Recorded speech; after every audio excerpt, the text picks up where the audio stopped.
Now we start with bone. Bone is a hard and porous tissue and it is having a rich supply of blood vessels. Now this bone is having the covering called as periosson, and this bone is found in our internal skeleton tissue. Our entire skeletal is made up of bony tissue.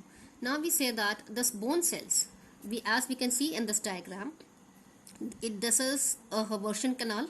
Around this canal, the cells are arranged in ring-like manner. And this is the single bone cell called as osteoblast. And this osteoblast is having inorganic salts as calcium carbonate, calcium phosphate. Now, this bone cell, this osteoblast is giving out a number of protoplasmic processes. These protoplasmic processes from one cell is interconnected with the other cell.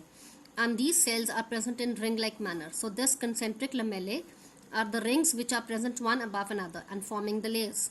This Haversian canal is having an artery, a vein, a lymph vessel and bone cells. Now this bones, as it is a hard and a porous tissue, it is richly supplied by blood vessels. As the cartilage was not supplied by blood vessels, bone is richly supplied by blood vessels and it is having a protein called as oisin. Now we start with the fluid connective tissue. Fluid connective tissue is having the blood and the lymph. Now blood is having the plasma and the cells inside. Plasma is the fluid in which the cells, all the three kinds of cells, that is the RBCs, the WBCs and the platelets, they float in it. And this plasma is the fluid which is of straw colored. Now the cells are RBCs. RBCs means red blood cells. This red blood cells, they are not having the nucleus.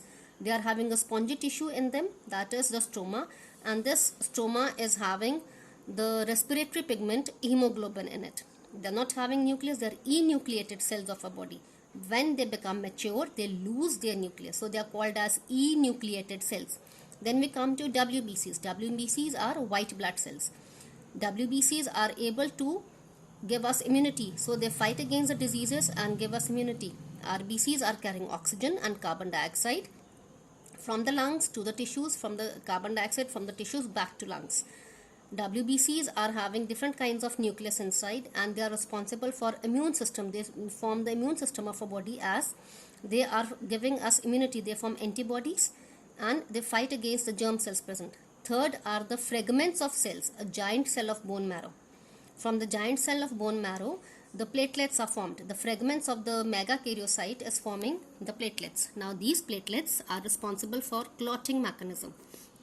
When you have an injury, there is a black colored structure formed which is stopping the excess of blood loss from the body. So this platelets is responsible for the clot. It forms a clot and seals a cut in the skin, and it prevents the excess of blood loss from the body. Second of the blood we talk about is the lymph.